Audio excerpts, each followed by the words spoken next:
The following episode of the Cabernet Chronicles is rated TVMA-LSV. It contains strong language, sexual situations, and violence. Viewer discretion is advised. Additionally, this episode discusses sensitive topics. Some listeners may find this content distressing. Please proceed with caution. Hello, and welcome to Cabernet Chronicles. I am Amy Lynn. And I'm the Peanut Gallery, Donnie. And this is a podcast where I tell Donnie some stories that have been heavy on my mind, or that I went on a weird rabbit hole on, or deep dive on, and then I want to tell you about them. Now, this one is a crazy but then happy ending one, but it can be sad in the middle. Can you handle a murder? I think I can handle the murder, but you said something else there. What did I say? Nothing. Never mind. Oh, happy at the end? Oh, God, yeah. It has a happy ending. I didn't say it. I did.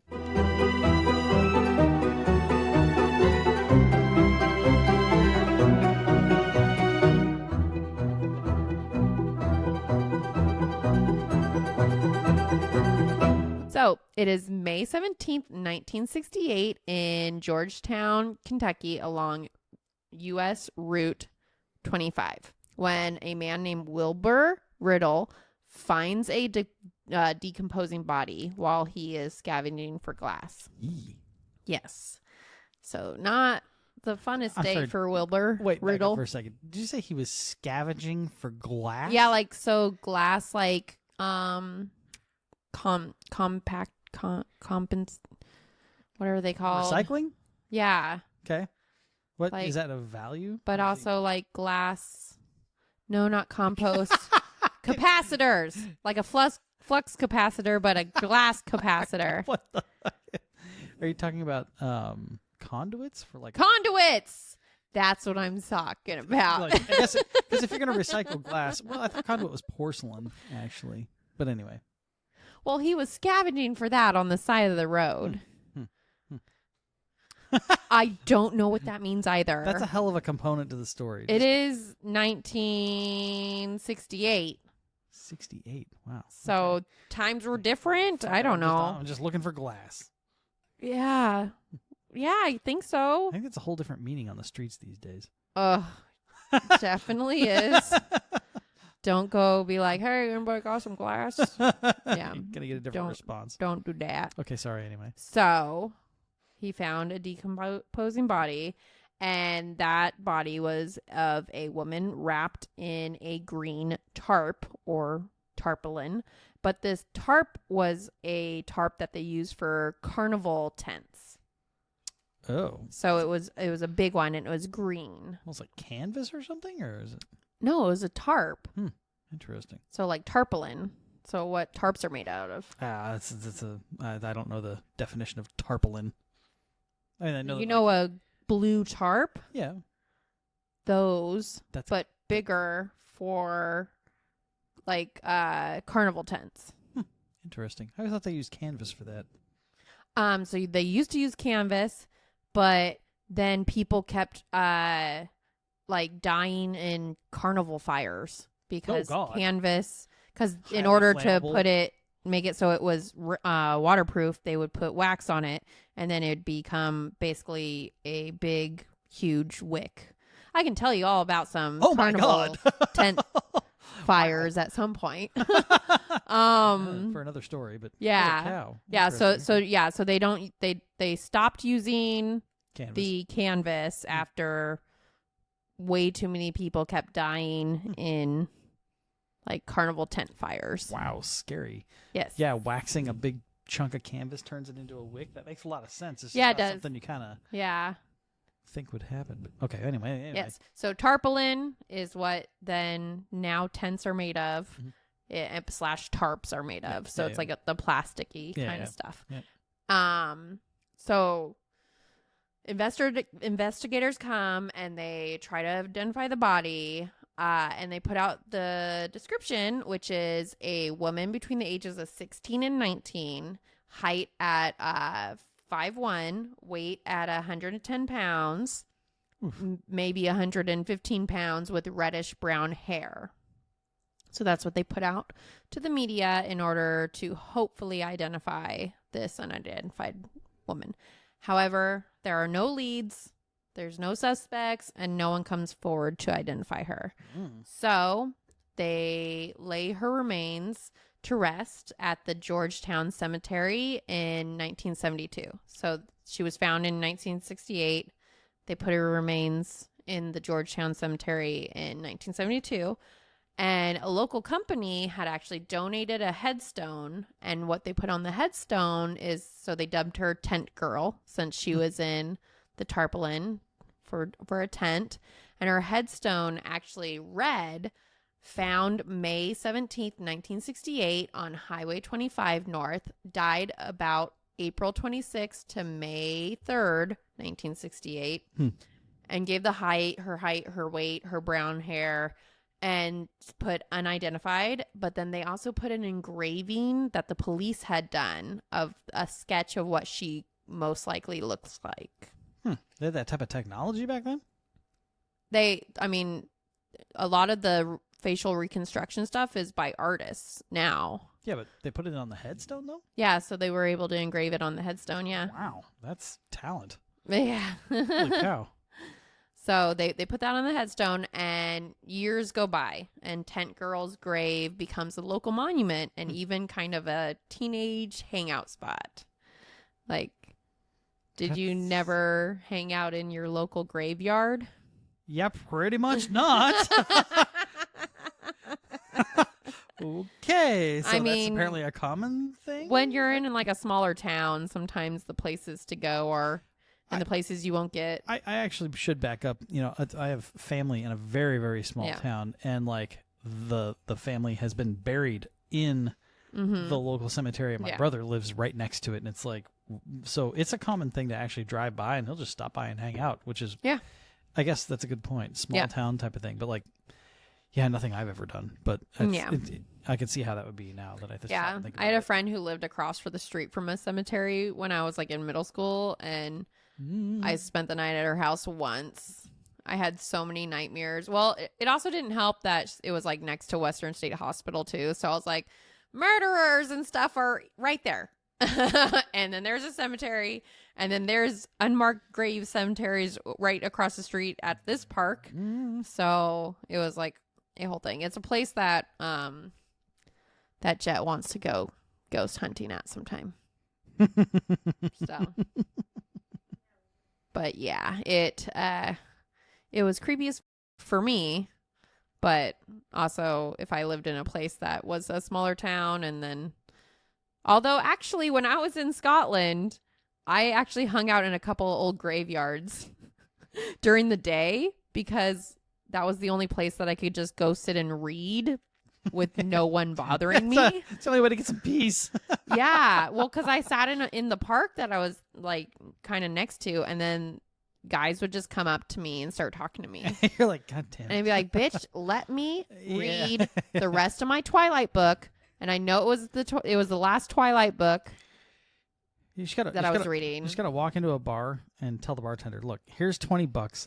Do me a favor, keep people I off didn't of me." have $20. I was a 19-year-old in Scotland, and the pound was worth $2, and I didn't have money. I ate potatoes and cheese. You're getting the true experience. And just so I would have money to spend on my beer when I was there. So no, I didn't have the money to be like, hey, here's $20. Make sure these assholes leave me alone.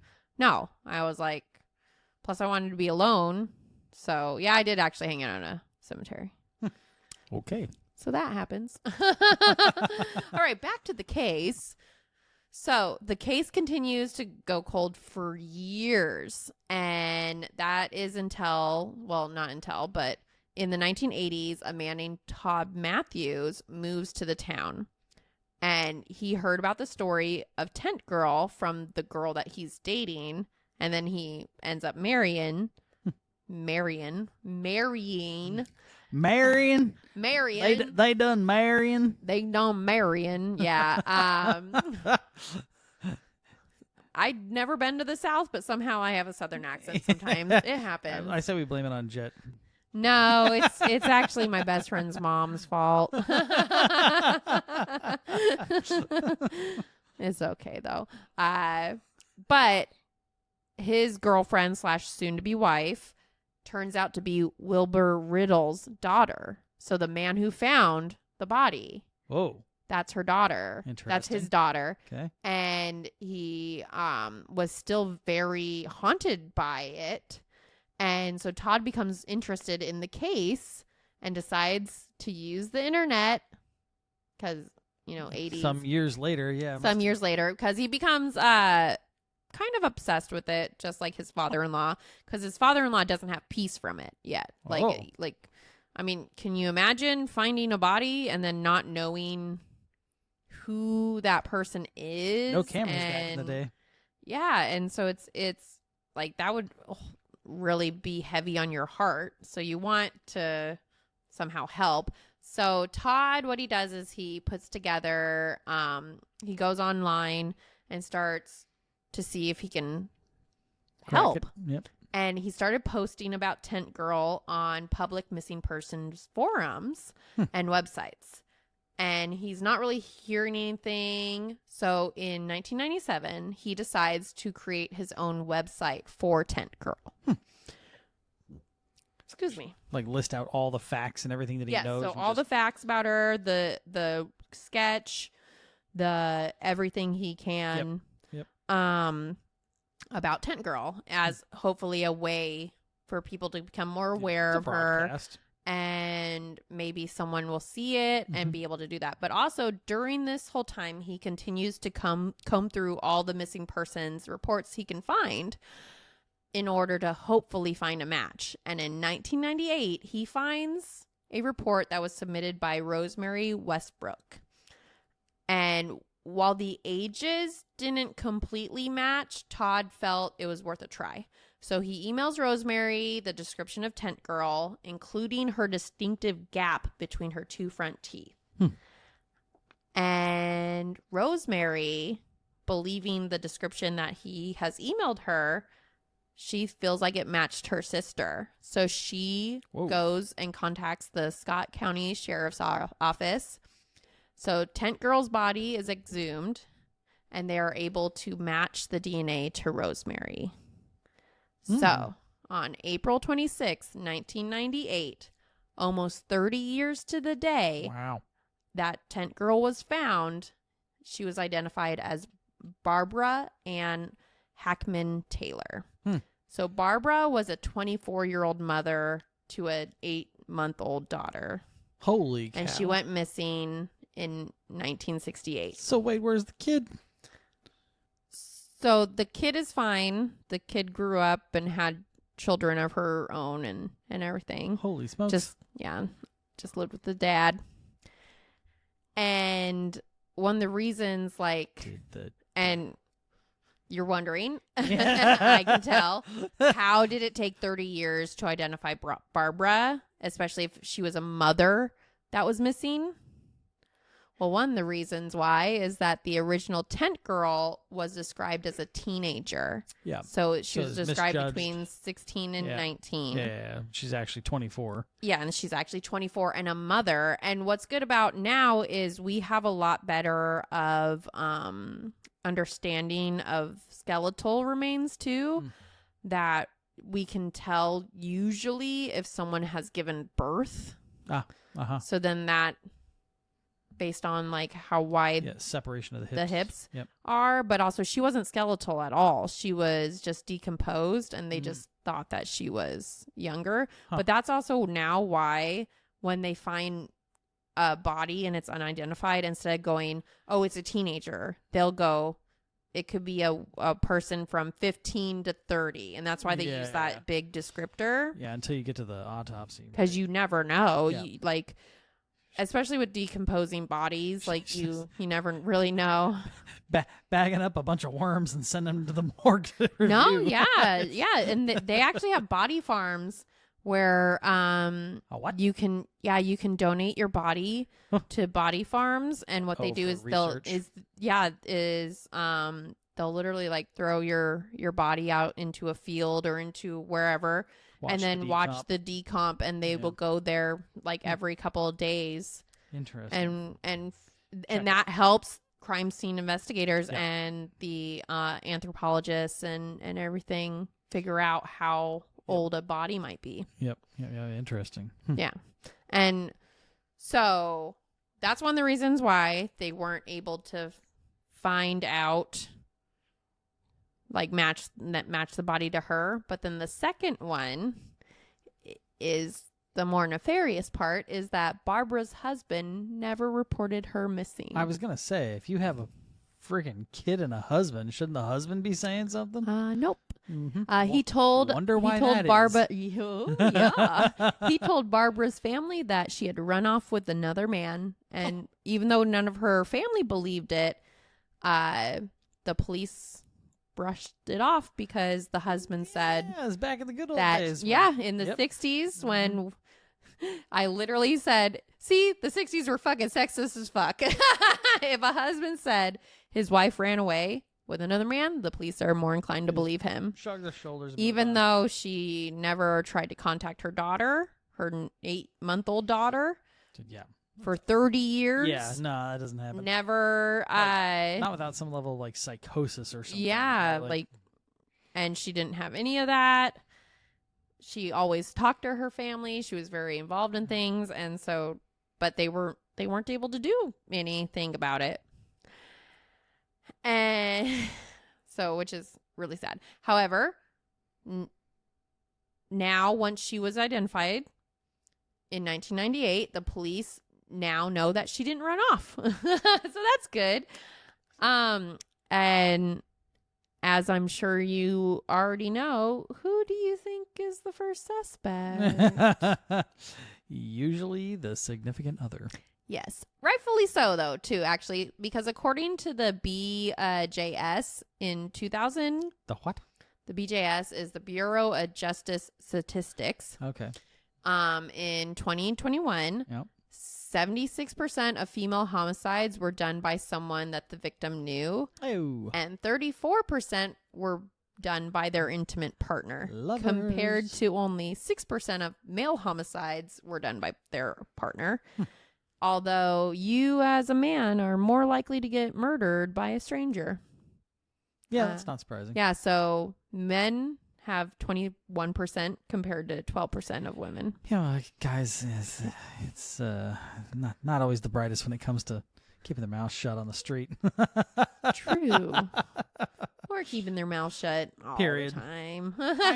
Example A. Hey, you're actually doing really good right now, babe. I appreciate you and love you for it. Everybody else is snickering in the background. Yeah, Jet's back there like, ugh, shut up. Anyway, so back to Barbara. Not only did her husband not report her missing, but I want you to guess what her job was. What his job was. His job? Like, remember what she was found in? Is he a carny? He is a carnival worker. Ding, ding, ding. A carnival worker. She was wrapped in a carnival tent tarp. And she was also only 12 miles away from her house. Where was the last carnival? Or did this guy just have stuff at home that he took? She disappeared from her home. Uh-huh. So this guy had... I'm sure he probably had it at from home. Mm-hmm. Interesting. Yeah. So while Barbara's husband became suspect number 1 and is thought to have murdered her... Is he still alive when they figured it out? No. Oh. He was never charged because he died of cancer in 1987. Which I'm like, I hate these cases sometimes because it's like these motherfuckers got to live their lives after murdering someone, and that's not okay. But I'm hopeful that he died in a lot of pain. That's what I'm hoping. That's dark. Maybe I shouldn't say that. But that's what I feel. So, but even with him not being charged, Barbara's family was able to finally get answers after 30 years of not even knowing what happened to her, not knowing if she was alive, if she was dead, like if she did run off, like they had no idea. Yeah, but having closure is at least good. Having closure is... But were her family members still alive? Yes. Like some of the So ones that 3 actually... sisters were still alive as well as their daughter, and her daughter had kids. And so what they decided is they actually decided to keep her at her original gravesite with the original headstone, but they put an additional stone underneath where they named her, but they kept her married name off. So on the gravestone, it's Barbara Hackman without the Taylor. Her nickname, her birthday, and her presumed death day, of course, with the inscription of loving mother, grandmother, and sister. Nice. So they left out the wife part too, because, yeah. So while the Hackman family got the closure that they needed, Todd Matthews was inspired to keep up this work. So what he did is he co-founded the Doe Network, which is a nonprofit of volunteers who work with law enforcement in matching missing person cases with John Doe, Jane Doe, Baby Doe. Interesting. Cases. And how it works is they have a huge database online where anyone can go online and peruse the website, and you can submit a form thinking if you think you've matched a missing person with a John Doe. And they not just have like information about it, they have a 16-person panel that has like forensic scientists, everything like that then review it, and then they'll submit it to the authorities and be like, we think this person is this. That's good filtration. And what Todd Matthews also did is he made another nonprofit called Project Eden, which is Everyone Deserves a Name. And he works with forensics artists, and they create images of the unidentified victims to post to websites like the Doe Network, like the Center for Exploited Kids and Teens, as well as everything like that, in hopes of finding people who know them. And literally, so on the Doe Network, they will use all the FBI stuff that they also come out with and show it on their things. And they've had a lot of success over the years. Over the years, they have helped identify almost more than 113 missing people. Wow. To the unidentified bodies and cases. It'd be neat to see a tally of total years, right? So that gal was 30 years, right? So how many years combined have they solved? Oh, I don't know. I didn't look up that. Be a neat stat to look at, because there's companies, they'll say like, we've got like 140 years worth of experience on our team, and it's like, 3 guys at 30 years apiece, and then a couple others make up the rest of it. Yeah, that tally would be a neat number to see. And you can literally go on this website and look up missing persons. Like if you have a family member that is missing or anything, you can actually go look and see if any around that same time, if any unidentified like bodies are them. And they also have a whole team of volunteers that do that as well within the Doe Network as well. So did these guys ever do an autopsy to figure out how she died? Because she was in decomp, but usually if there's like a stabbing or something, you see like marks on the bone. Yeah, so they didn't disclose how she died. No. Yeah, if somebody gets strangled or something. Yeah, well, a lot of times if a body's too decomposed, if it's something like strangulation, you wouldn't be able to tell that as well because there's no marks in your eyes. Everything's gone. Well, that's the thing. So if you get choked or something, that's one thing because it's all muscle and blood flow. But stabbing and shots, gunshots, that have bone implications. Right? Yeah, sometimes if it hits a bone, then yes, it would be on a bone. But she wasn't skeletal, but she was just so decomposed that they didn't even know what color her eyes were. Kind of thing. Yeah. It's just closed. And so it can be hard to determine the cause of death with decomposing bodies, especially back then in the 1960s. Yeah, whereas now it's getting better. Yeah. But they didn't really know what to look for then. So that is the story of the murder of Barbara Hackman, as well as the story of Todd Matthews, who helped identify her, as well as co-founded the Doe Network, which has helped find missing people. So if you can help with that, definitely go check them out. If you can't, I'm glad you guys were here to listen. I'll say the obvious thing. You should try donating. There you go. Yes. You should try donating. If not money, then time, and maybe see if you can help connect some dots. But yes, thank you so much for being here. And please like and subscribe. Bye. Bye.